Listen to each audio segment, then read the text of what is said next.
Look, I've been working at the Galactic Council's Trial Administration Office for 73 cycles now, and I've learned one fundamental truth about the universe. Every species thinks they're special. They all show up here with their puffed-up thoraxes or inflated gas sacs or whatever they use to display confidence, absolutely convinced they'll be the ones to crack the neuromorphic labyrinth. Spoiler alert, they never are. My name's Crix. I'm a Vendorian, which means I've got 4 arms, 3 eyes, and exactly 0 patience for theatrical displays of bravado. My job is to process the candidates who think they can beat the maze, watch them fail spectacularly, then file the paperwork while they're being scraped off the walls. Metaphorically speaking. Usually, the neuromorphic labyrinth isn't just some fancy hallway with tricky turns. Oh no, this thing is a living, breathing nightmare designed by the ancient progenitors back when they were apparently really bored and really sadistic.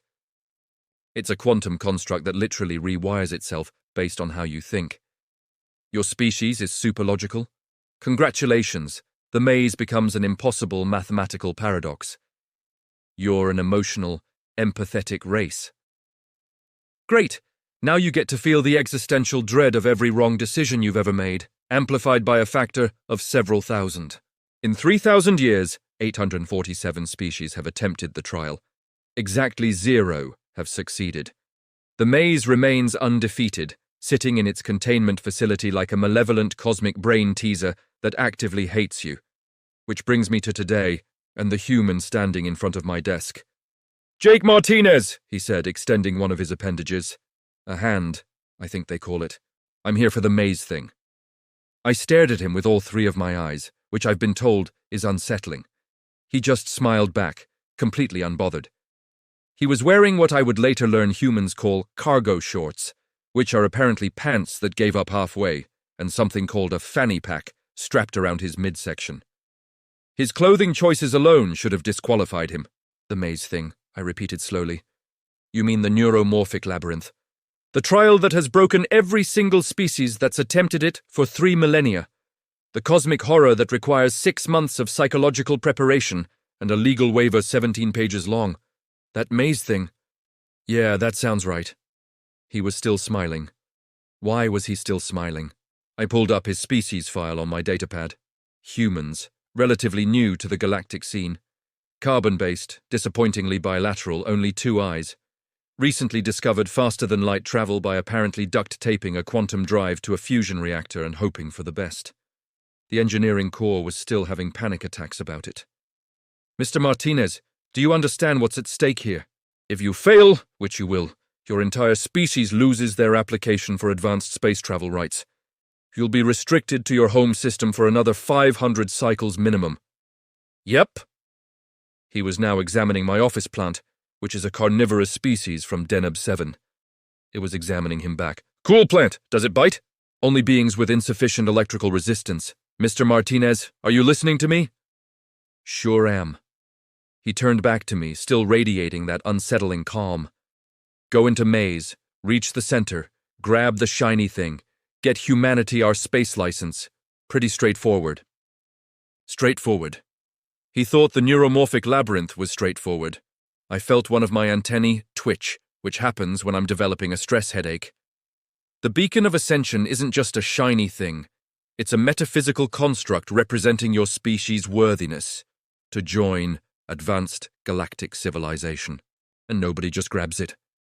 The current record for survival time inside the maze is 47 hours of continuous screaming before the candidate begged for extraction. "Huh." Jake scratched his head. "Well, I packed a sandwich, so I should be good." A sandwich. He packed a sandwich for a reality-warping death maze. I began filling out the psychological evaluation forms, checking boxes I never thought I'd need to check. Under candidate's mental state, I created a new category, concerningly unaware of danger. "One last time, Mr. Martinez. The maze adapts to your cognition. It will find your deepest fears, your logical inconsistencies, your psychological weaknesses, and it will exploit them until you break. Are you absolutely certain you want to proceed?" He thought about this for maybe 2 seconds. "Yeah, sounds fun. Where do I sign?" I slid the 17-page waiver across my desk. He signed it without reading a single word, which was somehow both the most horrifying and most human thing I'd witnessed in my career. As I led him to the maze facility, I activated my recording implant. If humanity was about to lose their shot at the stars because of one overconfident idiot in cargo shorts, I wanted documentation. For the archives, and possibly for the memorial service. The massive doors to the containment facility hissed open, revealing the entrance to the neuromorphic labyrinth. It looked innocuous enough. A simple archway made of some material that existed in 5 dimensions simultaneously. Beyond it was darkness that seemed to move when you weren't looking directly at it. Jake stepped up to the entrance, adjusting his fanny pack like he was heading to a theme park. "Any questions before you begin?" I asked, more out of protocol than hope. "Yeah, actually. Is there a bathroom in there?" "It's a reality-warping cosmic trial, not a rest stop." Right. Probably should have gone before." "Oh well." He shrugged and walked toward the entrance. I watched him disappear into the darkness, then trudged back to the control room. Time to start the failure countdown. I gave him 20 minutes, tops. Humans seemed confident, but the maze had humbled species far more advanced. Little did I know, I was about to witness something that would make me question everything I understood about intelligence, consciousness, and the fundamental nature of reality itself. Or, as Jake would later put it, "Yeah, that was weird." Before I get to the part where everything I knew about the universe fell apart, let me give you some context about exactly how terrible the neuromorphic labyrinth is at its job. And by terrible, I mean perfectly, horrifyingly effective. See, the control room where I monitor these attempts has a wall. We call it the Wall of Shame, though officially it's designated the Memorial Record of Attempted Ascensions. It's covered with species names, attempt durations, and brief descriptions of exactly how the maze destroyed them. It's like a greatest hits album of psychological warfare. And I've got the whole thing memorized because I've got nothing better to do during the centuries between attempts. Let me walk you through some recent favorites. The Vothrax came in about 50 cycles ago. Crystalline beings, pure logic, no emotions whatsoever. They communicate through mathematical proofs and consider poetry to be a form of mental illness. Their entire civilization is built on calculating the most efficient solution to every problem. Naturally, they were supremely confident about the maze. The labyrinth took one look at their logical little crystal brains and said, "Oh, you like math? Let me show you some math." It generated a paradox loop where every corridor was the solution to an equation, but solving that equation changed the previous corridor's equation, which invalidated your current position. Which meant you never actually moved forward. You were just solving infinite math problems while standing still. The Vothrax candidate is still in there. Well, technically, his consciousness is still trying to compute the solution. We've tried explaining that there isn't one, that it's a paradox by design, but he can't hear us over the sound of his own calculation matrices. Every few months we get a transmission from inside. Nearly there, just 17,000 more dimensions to account for. Poor guy. Then there were the Zelnari. Beautiful species, these ones. They're empathic, telepathic, all about feelings and emotional connections. They can sense the moods of beings from half a sector away. Their candidate, a flowing energy being named Luzathara, thought her emotional intelligence would let her navigate the maze by feeling the correct path. The maze felt her feelings right back, with interest. It made her experience the emotional weight of every wrong turn, every bad decision, every path not taken. Not just her own regrets, mind you.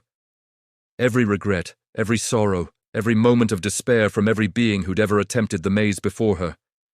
3,000 years of accumulated bad feelings, piped directly into her consciousness. We extracted her after 4 hours, when she started broadcasting psychic screams that were giving the entire facility depression. She's in therapy now. Expected recovery time. Sometime after the heat death of the universe, probably. The Korath were my personal favorite disaster. They're a hive mind species, thousands of individual bugs that function as one consciousness. Brilliant strategy, they thought. The maze can't confuse a hive mind because we think collectively. We have redundancy. We're basically unconfusable. The maze looked at their networked consciousness and thought, challenge accepted. It split them up. Spatially, all the bugs were still together, But mentally, it divided their hive mind into 40,000 individual perspectives, each experiencing the maze differently, each convinced they were the primary consciousness. They spent 6 months wandering in circles, arguing with themselves about which direction was forward. When we finally extracted them, half the swarm thought the other half were elaborate hallucinations. They reunified eventually, but I heard they have trust issues now, with themselves. Oh, and the Krell? 4-dimensional beings who experience time non-linearly. The maze made them experience every possible future simultaneously, including all the futures where they failed. They knew they were going to fail before they started, which meant they had failed from their perspective, which created a temporal paradox that gave them the mother of all headaches. Duration: 17 minutes before they phased back to their home dimension, muttering something about sticking to regular 3-dimensional space. Thank you very much. I could go on. The silicon-based Zorgons, who thought being non-biological made them immune to psychological manipulation. The maze convinced them they were actually organic and dying of silicon poisoning. The psionic masters of Rigel 9, who could manipulate matter with their minds. The maze made them doubt whether matter was real at all, which caused their powers to backfire spectacularly. Every single species came in with a plan, with confidence, with some unique trait they thought would give them the edge. And every single one left broken, confused, or still trapped in mathematical purgatory, like our friend the Vothrax crystal. The record holder, by the way, was a being called Thexmor from the warrior caste of Draxus Prime. Massive species, all muscle and battle fury, thought they could just intimidate the maze into submission through sheer aggressive willpower. They lasted 47 hours of pure rage screaming before their vocal cords dissolved, and they had to be extracted for medical reasons. We gave them a commemorative plaque. They threw it at me. All of this ran through my head as I settled into my chair in the control room and pulled up the monitoring feeds. The neuromorphic labyrinth was now active, its quantum matrices spinning up to analyze Jake Martinez's cognitive patterns. I could see him on the entrance camera, standing just inside the archway, looking around like he'd wandered into the wrong building. The maze's AI core hummed to life beside me, displaying its analysis readouts. I watched the screens, waiting for the inevitable moment when Jake's mind would be scanned, categorized, and subsequently destroyed. The readouts flickered, then flickered again, then displayed a message I'd never seen before. Analyzing cognitive pattern. Analysis inconclusive, attempting secondary scan. I leaned forward. In 73 cycles, the maze had never needed a secondary scan. It usually had your entire psychological profile mapped in approximately 4 seconds. On the video feed, Jake pulled out his sandwich and took a bite. The readouts continued to flicker. Analysis inconclusive. Subject cognition does not match known parameters. Initiating adaptive restructuring. I watched, fascinated as Jake finished chewing, looked at the corridor branching to his left, then at the one to his right. He appeared to think about it for maybe half a second, then shrugged and went right. Just like that. No careful analysis, no logical deduction, no deep meditation on the choice. Just, hey, that one looks fine. The maze's readouts went berserk. I sat back in my chair, all 4 of my arms crossed, and had a terrible creeping suspicion that I was about to have a very, very long day. Or, more accurately, a very, very short one. Because something was already going wrong with the most perfect trial in galactic history. And Jake Martinez was about to become either the savior of humanity or the punchline to a joke that would echo through the cosmos for millennia. Possibly both. Okay, so here's where things got weird. And I know what you're thinking. Crix, how could things get weirder than a reality-warping maze that's defeated 847 species? Just trust me on this one. Jake Martinez walked into the labyrinth like he was taking a casual stroll through a park. Not even a nice park, like a mediocre park with questionable landscaping. The kind of walk where you're not really paying attention because you're thinking about what you're having for dinner. The maze, meanwhile, was working overtime. I could see the quantum processors in the control systems running hot, trying desperately to analyze this human's thought patterns and adapt accordingly. The whole point of the neuromorphic labyrinth is that it reads your cognition and becomes your perfect nightmare. It's supposed to be elegant, efficient, and absolutely devastating. Jake took another bite of his sandwich. The sensors detected something the maze AI labeled as turkey and cheese, possibly with mustard. Let me describe what the maze was trying to do. It started with the standard approach: optical illusions. Corridors that looked like they went straight but actually curved. Floors that appeared solid but were actually at a 15-degree angle. The classics. Jake didn't notice. Not because he was clever enough to see through them, but because he genuinely was not paying attention. He was humming something. The audio pickups caught it. Some tune that the human database identified as Old Town Road. Whatever that meant.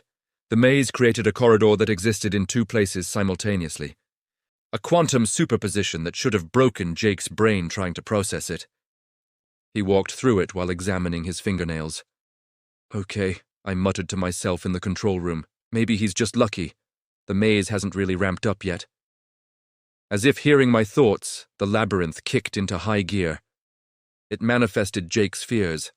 This is usually where candidates start screaming. The maze pulls from your subconscious, finds what terrifies you most, and makes it real, or real enough that your brain can't tell the difference. For the Zelnari, it had been emotional isolation. For the Krell, temporal dissolution.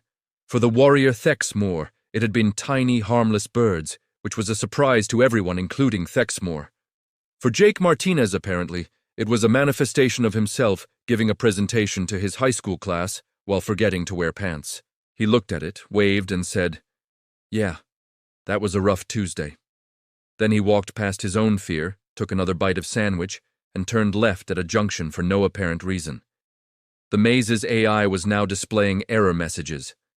Actual error messages. Lines of code I'd never seen before scrolled across my screens. Fear response: insufficient. Attempting alternative stimulus. The labyrinth tried embarrassment. Jake's response: who hasn't been there?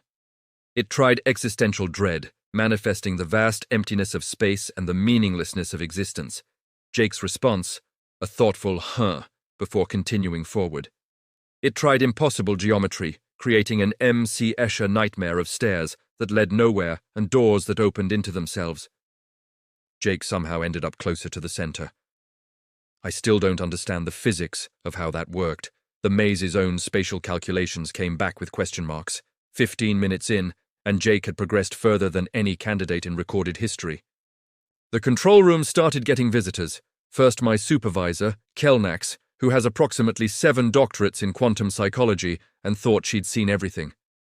"What is he doing?" she asked, her tentacles twitching with confusion. "Walking," I said. "Just walking and eating a sandwich." "No, what's his strategy? What pattern is he following?" I pulled up the cognitive analysis, which was still running and still coming back inconclusive. As far as I can tell, he's looking at each intersection, thinking something along the lines of, "That way seems okay," and then going that way. There's no pattern, no logic, no emotional reasoning. That's impossible. Every species has cognitive patterns. The maze adapts to patterns. Yeah, well, tell that to the maze. It's currently trying to generate a philosophical paradox about the nature of free will. On screen, Jake encountered the philosophical manifestation. It was a glowing entity that posed the question: if your choices are predetermined by your neural patterns, do you truly have agency, or are you merely a biological machine following programming? Jake looked at it, scratched his head, and said, "Dunno, probably pizza." Then he walked through the entity like it wasn't there. The philosophical construct flickered and disappeared, apparently too confused to continue existing. "Did he just—" Kelnax started. "Yeah." "By saying probably pizza?" "Yep." "That doesn't even make sense as an answer." "I don't think he was trying to answer. I think he was actually thinking about pizza." More council members arrived. The viewing room was getting crowded. Word was spreading through the facility that something unprecedented was happening. Someone from the engineering department showed up with recording equipment, muttering about needing documentation for the journals. 20 minutes in, Jake stopped to tie his shoe. Just stopped, right in the middle of a corridor that was actively trying to create a gravity well around him, and tied his shoe. The maze interpreted this as a tactical pause, a moment of strategic consideration. It analyzed his position, calculated probable next moves, and restructured itself accordingly. created what it determined to be an unbeatable configuration based on Jake's projected path. Jake finished tying his shoe, looked up, and went in a completely different direction than the maze had predicted. A direction that shouldn't have even existed based on the corridor configuration. How did he... Kelnack started. There wasn't a path there 3 seconds ago, I confirmed. The maze restructured, and in the millisecond it took to recalculate, he went through a gap that technically didn't exist. That's not possible. And yet... The maze was now trying everything. It generated his lost loved ones, asking him why he abandoned them. Jake said, "Oh, hi, Mom," and kept walking. It created a corridor of infinite length that extended forever. Jake walked down it for 2 minutes, got bored, and apparently the universe itself got uncomfortable with the awkwardness and just let him through. It manifested his greatest regret. Jake looked at it and said, "Yeah, I probably shouldn't have tried to microwave that burrito for 5 minutes. Live and learn." The maze created a test of pure logic that had stumped the Vothrax for decades. Jake ignored it completely because he found a shiny pebble on the ground and was examining that instead. 23 minutes into his attempt, the proximity sensors indicated he was halfway to the center. The control room had gone completely silent. Engineers were taking notes. Xenopsychologists were having quiet, nervous breakdowns. Kelnax was just standing there, with her tentacles hanging limp, watching the screens like they were showing her the heat death of the universe. "This isn't possible," someone whispered. But it was happening. Jake Martinez, human, dressed in cargo shorts and a fanny pack, eating a turkey sandwich, was doing the impossible. He wasn't outsmarting the maze. He wasn't overpowering it.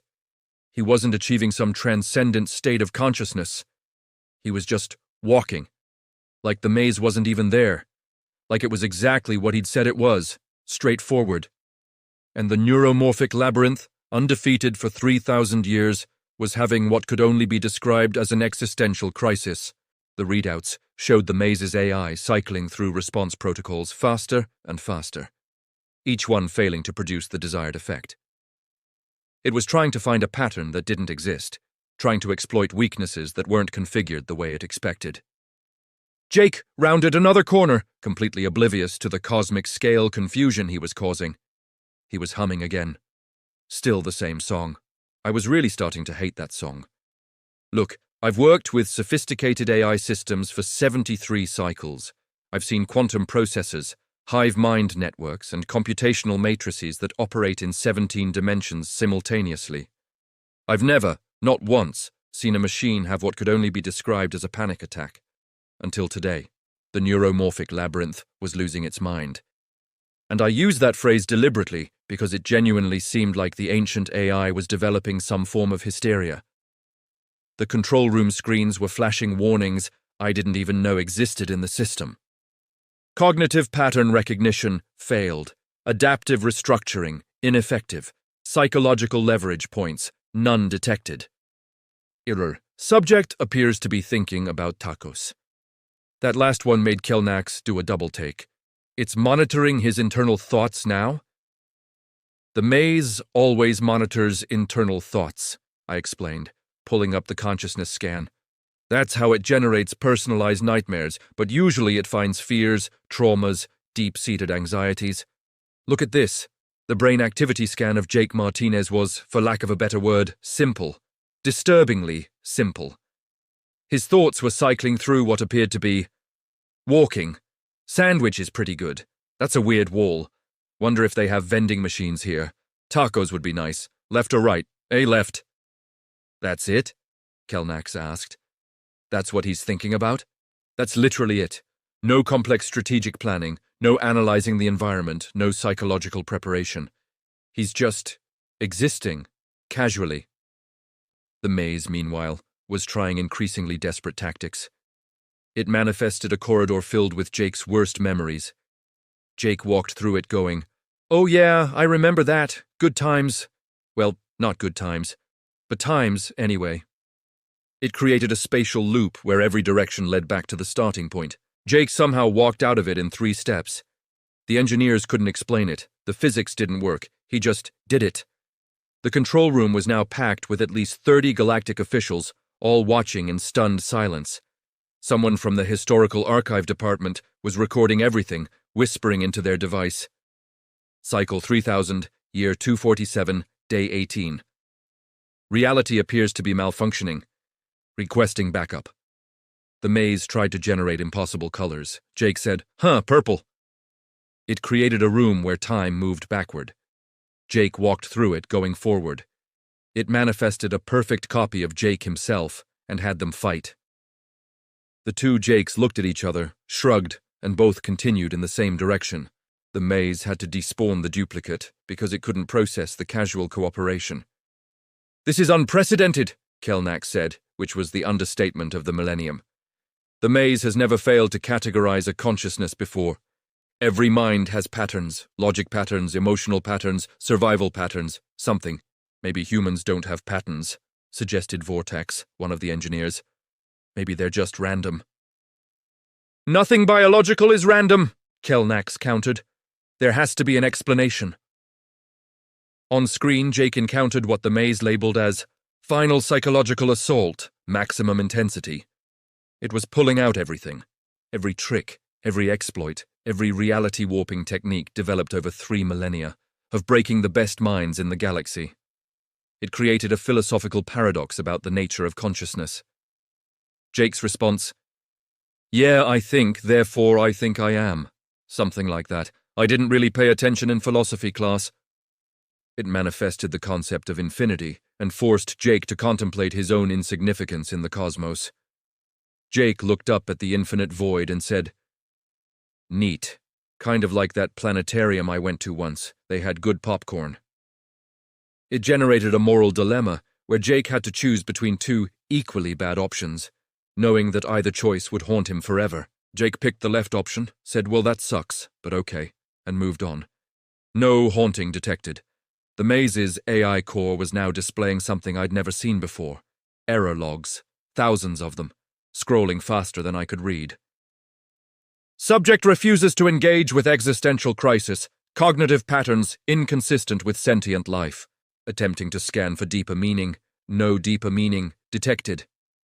Error, subject's primary thought process is this is taking longer than expected. Error, subject now thinking about tacos again. Error, why are there so many thoughts about tacos?" The senior xenopsychologist, a Wethkar named Dralmok, pushed through the crowd. He'd written 17 books about the neuromorphic labyrinth and was considered the foremost expert on its operation. "This is impossible," he declared. "Show me the scans again." I pulled them up. He studied them with all 6 of his eyes for exactly 4 seconds before his bioluminescent patches turned a distressed shade of orange. "The human isn't resisting the maze," he said slowly. "He's not overcoming its challenges. He's not even acknowledging them as challenges. From his perspective, he's just in a weird building, walking from point A to point B. And sometimes there's strange stuff happening that he finds mildly interesting, but ultimately irrelevant." "So," someone asked, "so the maze can't adapt to that. It's designed to target conscious engagement with the environment. It needs you to try, to struggle, to think your way through. But this human is treating the most sophisticated trial in galactic history like it's an inconvenient hallway," I finished. "Exactly." On screen, Jake stopped walking. The entire control room held their collective breath. Was he finally overwhelmed? Had the maze found his breaking point? Jake pulled out a water bottle from his fanny pack and took a drink. The maze tried to turn the water into a symbol of his mortality, his temporary existence in the universe. Jake said, getting a little warm, and took another sip. Then he kept walking. The AI core started leaving what could only be described as confused messages. "Does not compute. Subject defies categorization. Is this a trick? This feels like a trick. Running diagnostic. Diagnostic confirms I am functioning correctly, so why isn't this working?" 28 minutes into the attempt, Jake stopped to examine a particularly interesting architectural feature of the maze. It was actually a hyperdimensional trap, designed to snare consciousness in an infinite regression loop. The Vothorax crystal had gotten stuck in one of these on day 3. Jake looked at it, said, "Cool design. Looks kind of like that one building downtown, and walked around it. Just walked around it. The maze hadn't even considered that as a possibility. He's improvising, Kelnack said. But he's not improvising with any particular intelligence. He's just doing whatever occurs to him in the moment. The maze can't predict randomness, Dralmok added. But this isn't true randomness. It's worse. It's casual choice. He's making decisions based on criteria so subjective and momentary that there's no pattern to exploit. The proximity sensors started beeping. Jake was approaching the final sector. The center chamber, where the beacon of ascension waited, was now only a few corridors away. The maze made one last desperate attempt. It restructured itself into what it calculated to be the absolute perfect nightmare for human psychology based on Jake's observed behavior. A combination of every failed attempt it had tried, amplified and focused. Jake encountered it, stopped and tilted his head. For a moment I thought the maze had finally got him. His expression changed. He was actually paying attention to something. "Hey," he said to no one in particular, "is that an exit sign?" He'd spotted the corridor to the center chamber. The maze hadn't even tried to hide it because it had been too busy generating psychological warfare scenarios. Jake shrugged and headed toward it. The AI core displayed one final message. "I don't understand humans." Then it just stopped trying.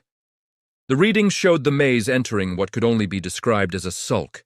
It kept running, kept existing, but it had given up on the concept of defeating Jake Martinez. In the control room, we watched in absolute silence as a human in cargo shorts walked toward the most sacred achievement in galactic civilization, eating a sandwich and humming a song about roads and horses. The unbeatable had been beaten, not through genius, not through strength, not through some transcendent spiritual awakening, through sheer, absolute, terrifying obliviousness. The center chamber of the neuromorphic labyrinth is designed to be overwhelming. It's a perfect sphere about 50 meters in diameter. Walls made of some crystalline material that exists in multiple dimensions simultaneously. The beacon of ascension floats in the exact center, suspended in a field of pure potential energy, glowing with light that's somehow all colors and no colors at the same time. The room is designed to be the final test. Just being in there is supposed to trigger a moment of profound self-realization.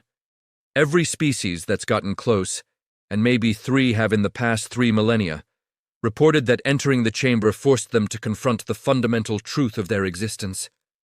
It's supposed to be spiritually transformative, the kind of experience that changes you on a molecular level. Jake Martinez walked in, looked around, and said, "Huh, shiny." The beacon's energy field pulsed, initiating what should have been a deep psychic connection. A moment where the candidate proves their worthiness by demonstrating growth, understanding, transcendence. The culmination of a spiritual journey through the maze.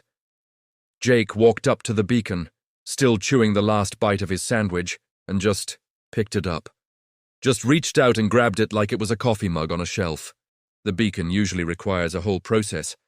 You're supposed to meditate, prove your understanding of cosmic truth, demonstrate that you've learned something from your journey through the maze. It's supposed to take hours, sometimes days. Jake picked it up in about 4 seconds. "Neat," he said, turning it over in his hands. "Good weight, feels quality." Then he put it in his fanny pack. He put the most sacred object in galactic civilization, the symbol of transcendent achievement and species-wide worthiness, in his fanny pack. Right next to what appeared to be some loose change and a pack of gum. The control room had gone completely silent.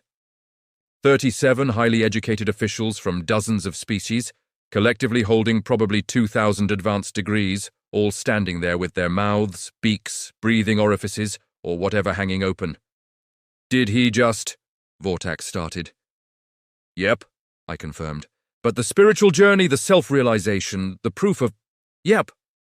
The beacon's energy readings were going haywire. It was trying to initiate the worthiness protocol, trying to test Jake's spiritual development, trying to do its job. But Jake had already moved on. He was looking at the exit corridor, probably wondering if there were, in fact, any vending machines in the facility. The maze made one last attempt. One final, desperate try at salvaging something from this disaster. It generated what it called the existential crisis zone, a pocket of reality where beings were forced to confront questions like, what is the meaning of existence? Why do we struggle? What is the purpose of consciousness in an uncaring universe? Jake walked into it, and the questions manifested around him in glowing text, in spoken word, in pure thought form, beamed directly into his consciousness. The fundamental questions of philosophy, the deep inquiries that had driven species to enlightenment or madness. What is the meaning of your existence? The maze asked, putting everything it had left into the question. Jake thought about this for maybe 3 seconds. I could see his thought process on the monitors. Meaning, dunno, he said out loud. Probably pizza. No, wait, I said that already. I guess just like being nice to people? And maybe eating good food? Is that a thing? That seems like a thing. What is your purpose? The maze pressed, generating reality-warping emphasis around the words. Purpose? Man, I don't know. I work in accounting. I guess making sure the numbers add up?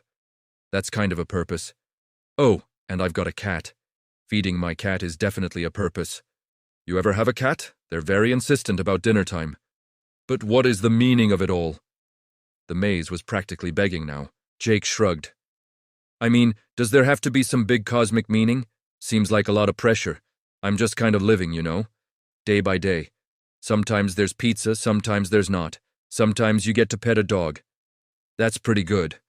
I saw a really nice sunset last week. That was cool. The existential crisis zone flickered, wavered, and then just dissipated. You can't have an existential crisis if you're not having an existential crisis. The logic was infallible. Jake found the exit corridor and started walking. 29 minutes had passed since he entered the maze. The previous record, remember, was 47 hours of screaming.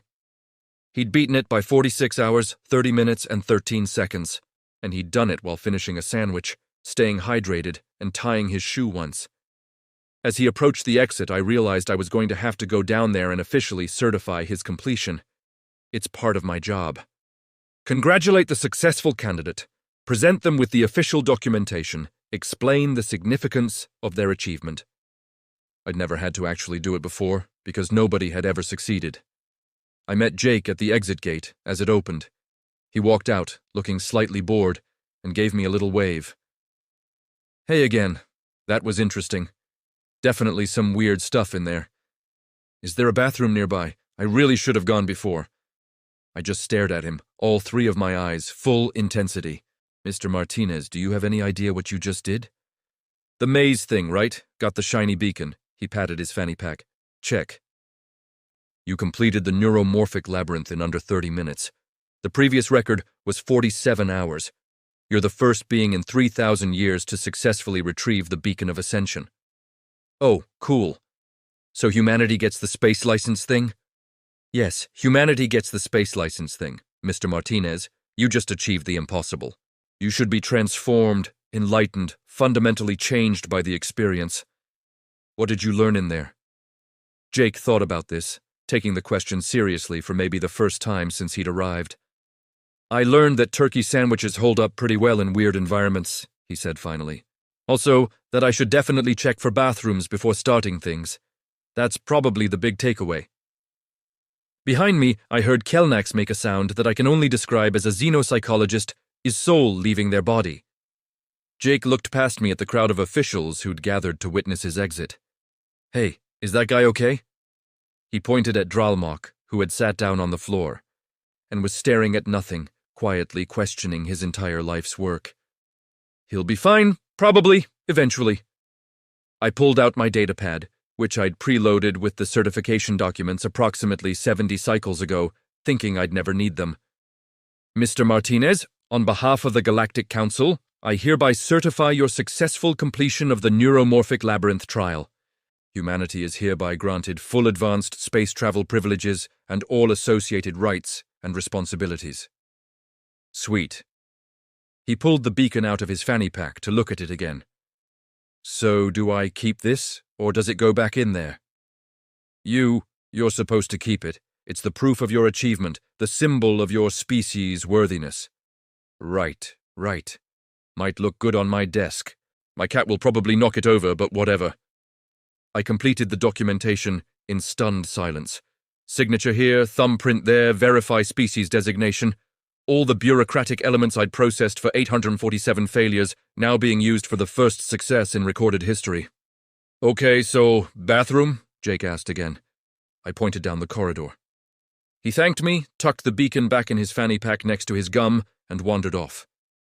The gathered officials slowly started to disperse, many of them looking like they'd witnessed something that broke their understanding of reality. Which, to be fair, they had. Kelnax approached me, her tentacles drooping with exhaustion despite not having physically done anything. Crix, she said quietly. What just happened? I looked at my datapad, at the official certification with Jake Martinez's name on it, at the sensor logs that proved he'd really done it. I have absolutely no idea, I admitted. But I'm pretty sure we're going to regret this in about 50 years when humans have somehow accidentally conquered half the galaxy. She didn't argue. We both knew I was probably right. The emergency council session was called for the next cycle. When I say emergency, I mean they pulled representatives from 18 sectors, interrupted 4 diplomatic summits, and had people scrambling through hyperspace gates at speeds that probably violated several safety regulations. The chamber was packed with the galaxy's finest minds, all demanding answers to the same question.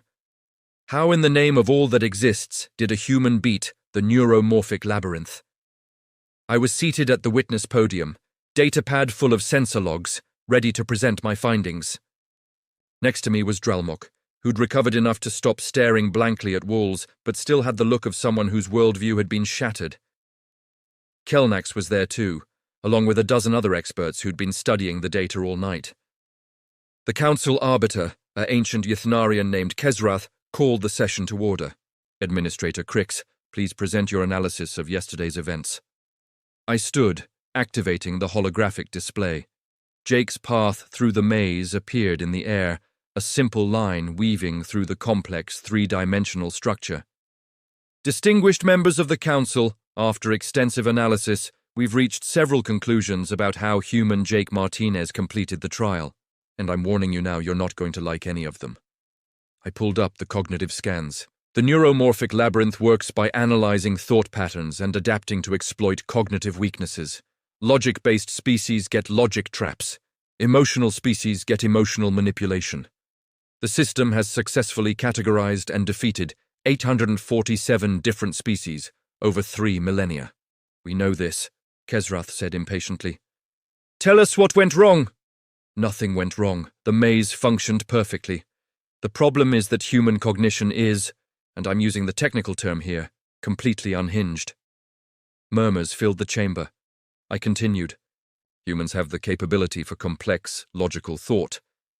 They can do advanced mathematics, create sophisticated technology, engage in abstract reasoning. They're not stupid. But, and here's the critical part, they don't have to use those capabilities. They can just choose not to. I pulled up Jake's brain scans. Watch his neural activity during the maze. He's capable of analyzing the situation, strategizing, planning. All those higher functions are available, but he's not using them. He's operating on what humans apparently call vibes. Vibes? Several council members repeated in confused unison. Best translation I can get. It's a sort of intuitive, feeling-based decision-making process that has no logical foundation, but also isn't purely emotional. It's its own thing. Humans can just decide that something feels right and do it without any deeper analysis. Kelnax took over, pulling up comparative data. We've been studying human history and culture since this incident. It turns out this is how they make most of their decisions. They're capable of overthinking, yes, but they're equally capable of underthinking, sometimes simultaneously. Their brains can hold contradictory thoughts without experiencing cognitive dissonance. That's impossible, declared Vornash, a crystalline collective representative. Neural patterns must be consistent. Not for humans, Kelnax said. They can be brilliant scientists who also believe their lucky socks help them perform better. They can understand probability while also thinking, but maybe this time it'll be different. They simultaneously know they should do something and simply not do it. Their cognition is paradoxical by design. I pulled up more data. The maze tried everything. Fear, Logic, emotion, existential dread, spatial manipulation, temporal distortion. And Jake acknowledged these things. He saw them. His brain registered them. He just didn't care. Not in an enlightened, transcendent way. In a whatever way. But how did he navigate to the center? Kesrath demanded. Surely that required some logic, some pattern. That's the terrifying part, I said. We analyzed his decision-making at every junction. There was no pattern. Sometimes he chose left because it looked better. Sometimes he chose right because he'd gone left the last time and variety seemed nice. Once, he chose a direction because, and this is a direct quote from his thought scan, that way has better lighting. Dralmok finally spoke up, his voice hollow. The maze tries to predict behavior based on cognitive patterns. But if there's no consistent pattern, if decisions are made on momentary whims that even the decision-maker doesn't fully understand, then there's nothing to predict. The human didn't beat the maze through superiority.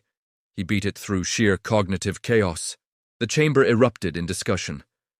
I let them process for a moment before continuing.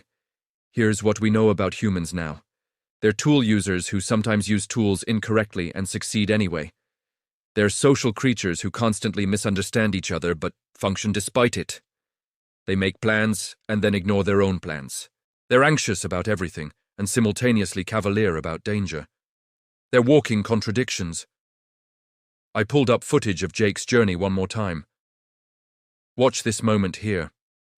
The maze generates his deepest fear.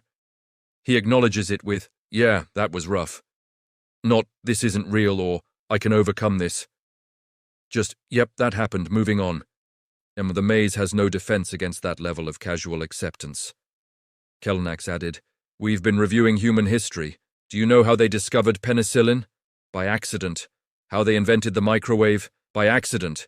They split the atom while trying to understand physics, then immediately weaponized it. Then used it for medicine and power generation. They're simultaneously brilliant and reckless, careful and careless. They sent beings into space before they fully understood the radiation environment, I continued. They invented the airplane without completely understanding aerodynamics.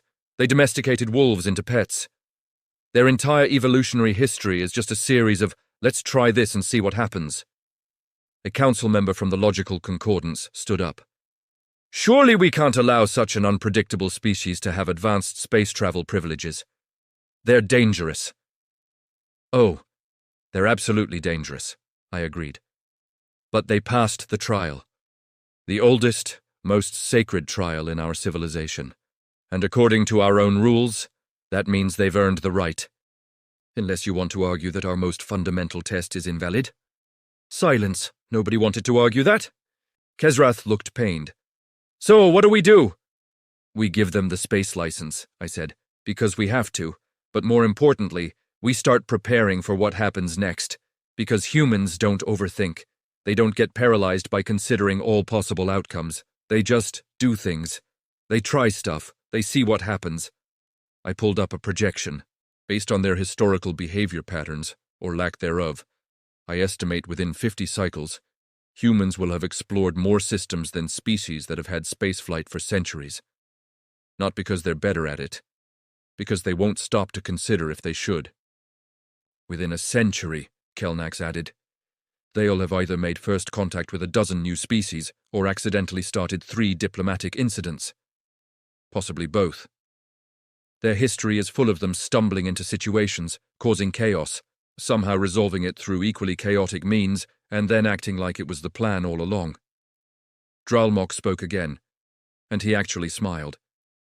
A tired, slightly unhinged smile.